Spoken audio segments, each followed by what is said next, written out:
Welcome back, everybody. Today is going to be nothing but feeding, and we're going to keep track of every pound, starting with 2 eggs, a little bit of bacon and some spinach and some protein powder. And that's what's happening on Ranching Sodak. So yeah, welcome back, everybody. What we're gonna do today is hopefully nothing but feeding. Like I showed you, it was 14 below last night. It's up to 9 below Fahrenheit. Luckily, there's no wind to speak of, and the sun is out, so we should be good. I had a little calf that was pneumonia, locked up in the shed. They gave him a shot the day before last. I'm gonna give him another shot today, see what he's thinking. He's locked in here, and the horses can't get to water. Hey, morning, buddy. Definitely. Well, he's upright and alive. This calf was probably, well, I know he was, one of the ones we pulled off this summer as a real dink-a-link. And I think he just got a little tied up with this weather. And there's he's taking a crap. And it looks okay. He's laboring, breathing a little bit. I gave him a shot of Nuflor 2 days ago. Now I have some pain reliever.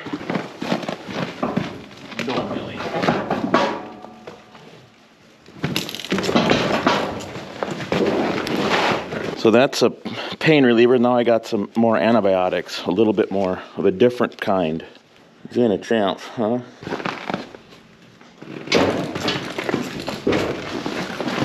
All right, let's get him out to the water tank.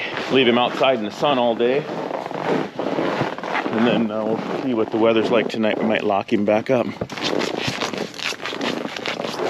I don't know, I think he's going the right direction. I'm in here in the shop. I'm checking the oil level down here. I run my transfer pump on a timer so we don't have to sit here and watch it. We'll let it run, set it for about 15 minutes, and then pumps off the top of these oil totes. Well, here, I'll show you. I got a screen on there. See that? That's a 100 micron screen. And then we pump off the top, and it runs into here and goes into the tank, which then gravity feeds into the boiler. Like I say, I got it on a timer, so I don't have to worry about it now. Woo, buddy, get out of here.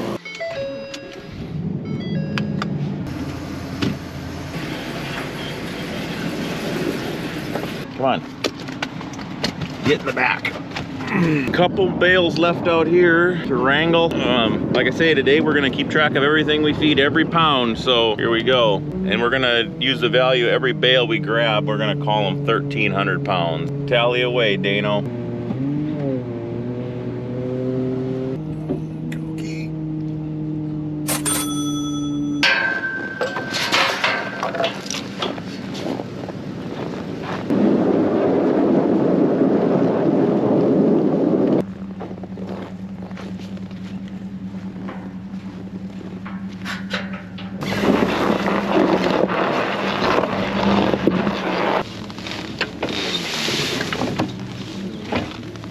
Check these feeders.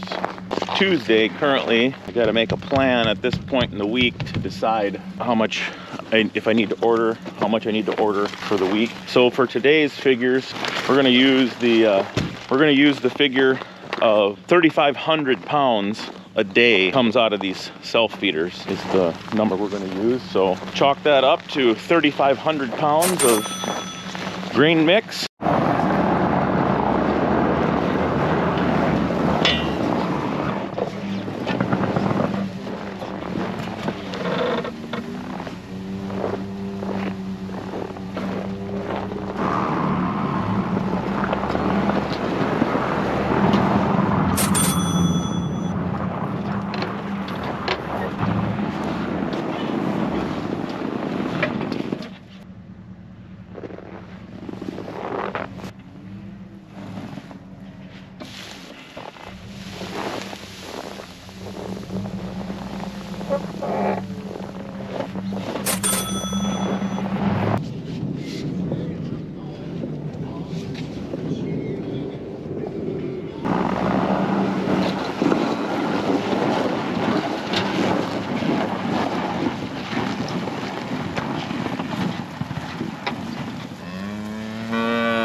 My bail fell off. Oh my gosh! Top one keeps falling off. Too round.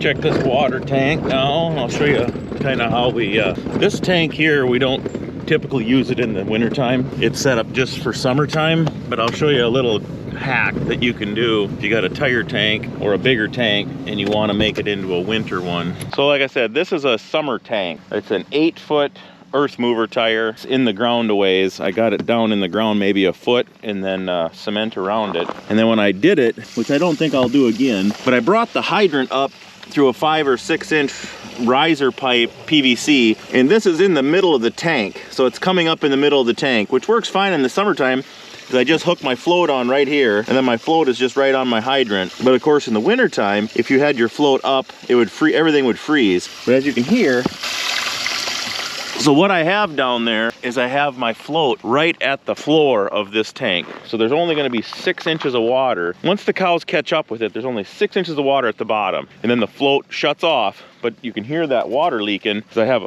a hole drilled in my pipe. So my pipe is constantly losing water, about 50 gallons an hour, but it's being captured in the tank because it's in the bottom of the tank where it's leaking. So if you've seen those freeze misers, what they do is the water float gets satisfied. The freeze miser says, oh, it's cold, we got to keep the water moving. Well, then the freeze miser just blows water onto the ground, creates kind of a mess, which I don't necessarily like that idea. This way, we never have a mess. The only thing that happens is the tank will fill up, leaking, and then the cows come and drink, and then they're back down to that 6 inches at the bottom. I kind of like this idea better than just letting it run over the tank and making a mess off to the side with a bleeder valve or you can do a bleeder valve, but you got to put it inside the tank. Got to get a big tank to make it work right. 14 below last night, and now water's fine. Coming out of a hydrant. Check this water out. Man, it's nice in the sun right here. So we got our open cows. We got one more group of cows to preg, and then I've been feeding them up at the bunk line up there. We got to get some corn. I got some distillers in here the other day, but that's a motion sensor one. This is the one I've showed you before, but she's pumping like crazy. I just put a bigger, I found some pumps off of Amazon. I don't know, I don't like to pay more than $40 or $50 for a pump, but I found some that are called dirty water pumps, and they're pretty aggressive. So far, I'm happy with it. It's a little bigger than you're supposed to run through that motion sensor. Currently, I haven't had no problems with that. Hello? Well, knock on wood, but the old heater on the Merlot has been the real cat's pajamas.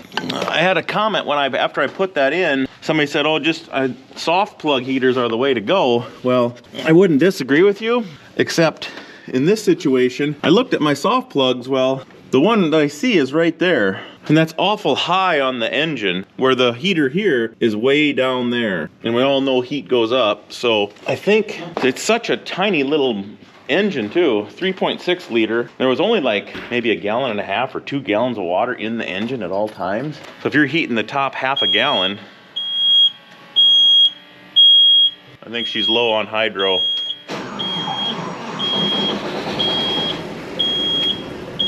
Oh boy.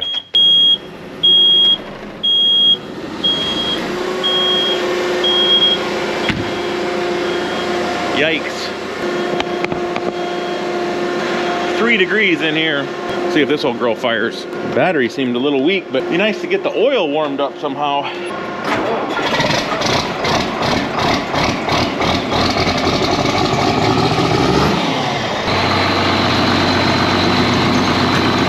All right, my first bale grab of the day. Barley bale.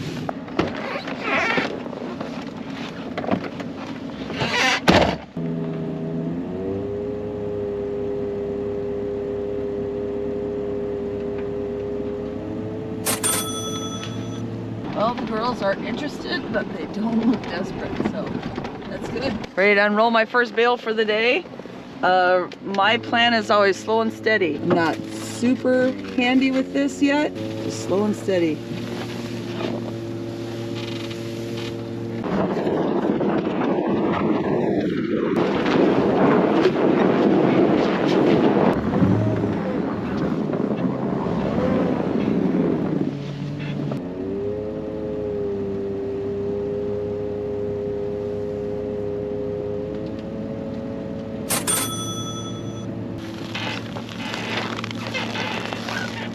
quick check this water too.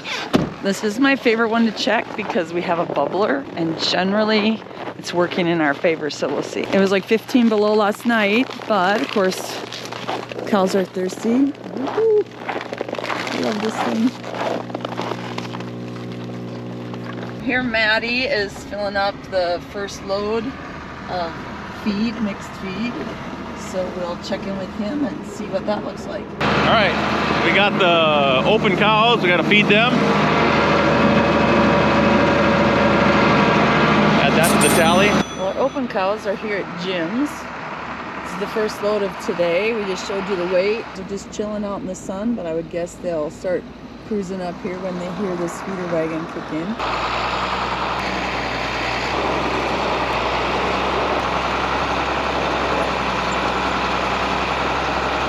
Next on the list, a couple barley bales, one to each group.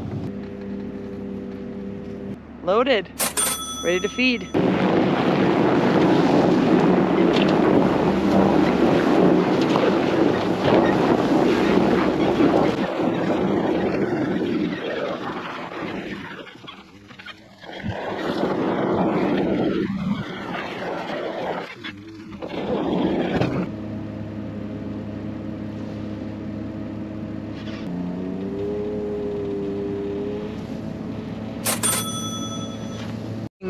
We're gonna bring this barley bale into the cows that are just on the west side north of the house. So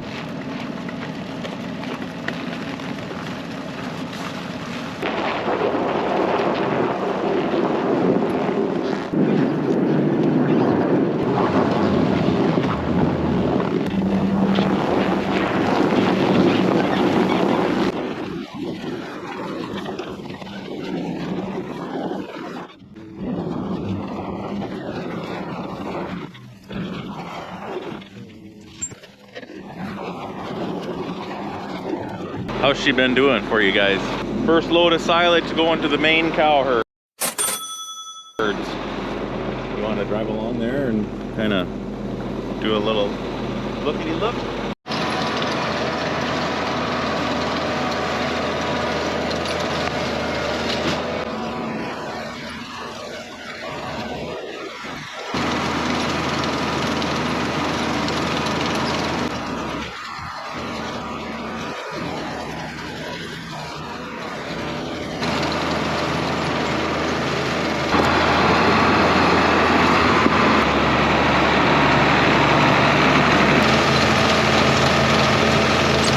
So I got one more bale to feed here. Matt's gonna grab it down for me. I'll throw it here on the bale bed and we'll go roll it out. I think I'll hand it over to Matt so you can follow along with him feeding the cows. Alrighty, well, we're out of ground hay, as you could see, maybe. I've been grinding up a couple bales. Mike's supposed to come tonight, or brother-in-law is selling cattle today in Huron, so that should be pretty awesome. The market is really good right now. Epic time lapse. I'm gonna haul a few bales up.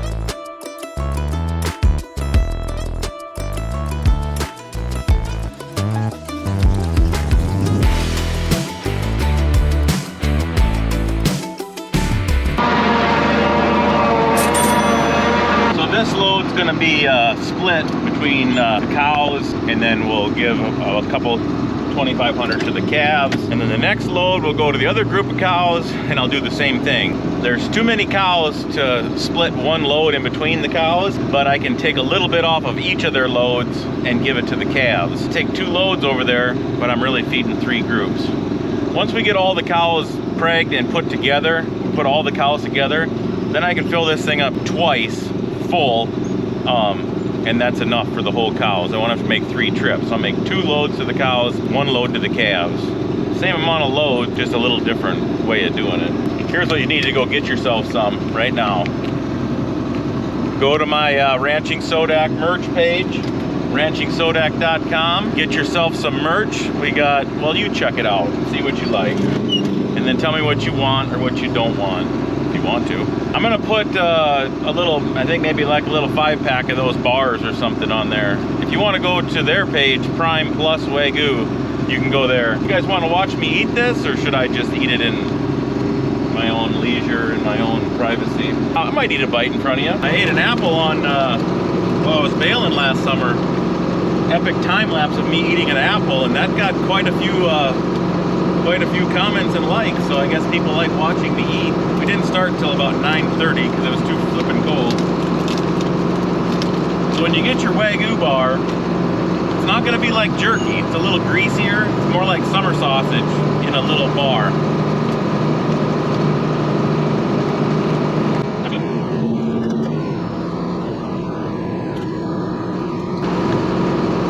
Been in the tractor for a few days.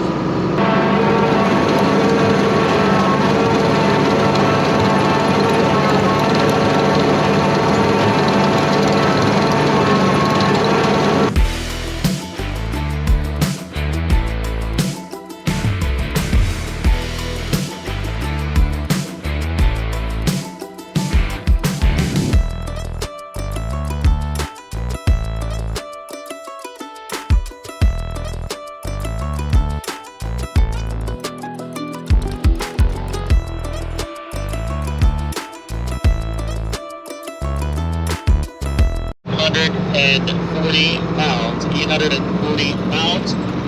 No implants, bags, full list of shots for you. And here they are. So, all right, guys, 70-headed, 840 pounds, $15 down, 45. Not my brother-in-law's yet.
So that's why we grind the hay for $4 to $6 a bale. If we can grind it, it'll save us 4 to 5 minutes minimum at the mixing station, probably saving a little bit of fuel on that tractor from sitting here not running. But my brother-in-law's cattle have got to be getting close.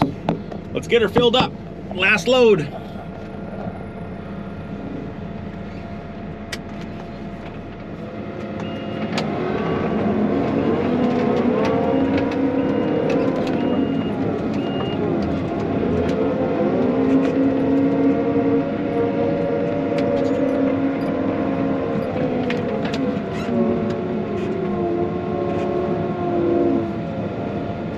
Sold him 350, Scott. 350, got a pen. You want him in? 35.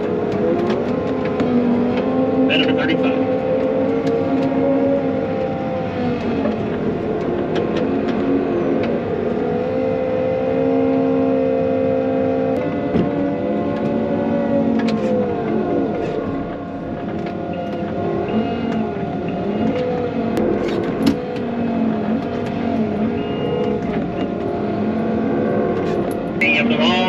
Bags vaccinated. Look at that set right there, guys. 273. Then 80 down on a 70, then 80 down on a 70, then 80 down on a 73. And 273, 333, 70, 74, 45. A 285. A 2 down or now, 85 on 5. I one more, Lauren. 285. Bum. Give it a run to 85.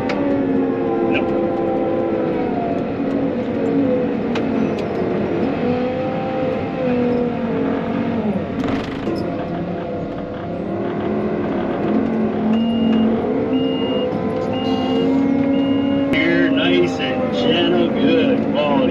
heifers here from the Larson family. They're gonna weigh 698 pounds.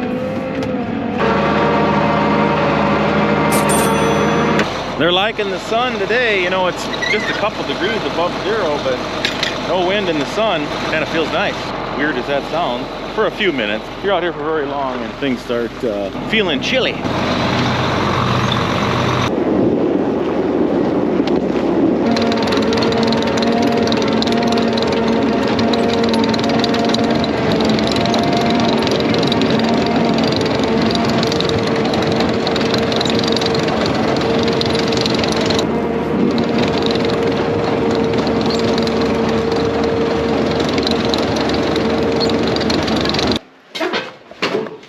And just like that, lickety split, we're done feeding with the wagon. I'm gonna start rolling, bringing up some bales to grind. This Mike could be coming here tonight. Put this boy in here for the night. Here's my brother-in-law and my sister down by Huron. All right, so we're gonna have 4 loads of these. 4 loads. All right, so yes, the Dirksons are right up there. Rachel and Carrie and John, thank you very much. He does a great job. He calves like in March, starts pretty early, farms quite a bit, but holy cow, he's got some nice cattle and buys some good bulls, big Simmental bulls. They're all gonna be black Sem Angus black Sem Angus, yeah. It's gonna be a good sale for him. Shot sheet. Holy moly. They had Alpha 7 spring in May. They had Pyramid 5 pre-spons SQ. All right, we'll let them get loaded up and then we'll bring you back when they're just about done sold. You can have your choice to load 1, 2, 3, or 4, or take them all. But here they are, the Dirksen cattle 5 right loads, here. a little over 200 head of steers. All right, what do I get for? I'm going to give 270, have a bit of 70. Tell you what, guys, got 261, 262, have a bit of 2, have a bit of 920. 65 there now, 67, I've got 266 and a half, down 267, 267, have a bit of 67 and a half, 67 and a half, 67 and a half, 68, 268, 68, 68, 68 and a half, 68 and 50, at 268 and 50, down 269, 269, and a $2.69, now have at a 269, 269 a pound at 920. Now 70, have a bit of 270, down 270, I've got 269.75, down 270, 70, 70, have a bit of 270, 70, 70, have a bit of 70, 70, 70, 70, 70, 70, have a bit of 70. 270, I've got 269.75 up top there, down 270, oh now 270, oh now 270, 70, 70, 70, 70, 70, have a bit 270, 70, 70, 70, 70, 70, have a bit 270, 70, have a bit 269.75, asking for 270. 269.75 down 277, last call, anybody else? A $2 down, 70, 70, 70, 70, have a bit 70, 70, 70, 70, have a bit 70, have a bit 270, I'll be 269.75 down 270, 70, and 270, what did it 270, 270, and I have sold 269.75, takes load 1 and 2. Not quite $2,500. And load 4. No, $2,475. All right, but again, $2,475 ahead. Pretty smoky. Can you see that? 947's at 266 is $2,519 ahead.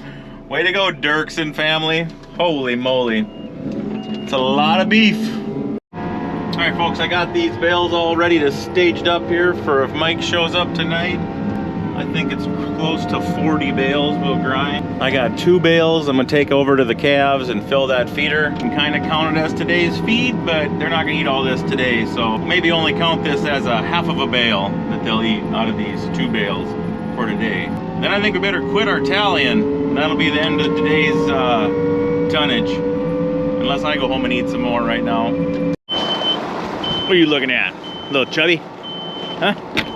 What are you looking at? I'll show you this feeder that we're gonna put these bales in. Jim actually made this feeder probably, oh shoot. If he built it in the 80s, say, this thing is 40 years old. I'm gonna go with 40-year-old bale feeder. I'll show you it. You still looking at me? Yeah, that's what I thought. Check this feeder out. Heads up. So he built this out of, I don't know what, probably old stack frame material if I was to guess. Got her little bends here so the calves don't get their heads stuck in anywhere. It's got his little safety areas here. Everything's pretty well thought out, and then you can put 2 bales in here. It's pretty full, but you can get 2 bales. The only problem I have is one of them's broke off over there, so when the hay gets low, one of them tries to crawl in there. So I'm gonna fill it up this time. It's froze down pretty good right now too, is the other problem. I gotta watch it. I should really go put a new bar on there. Anyways, let's fill her up. Heads up!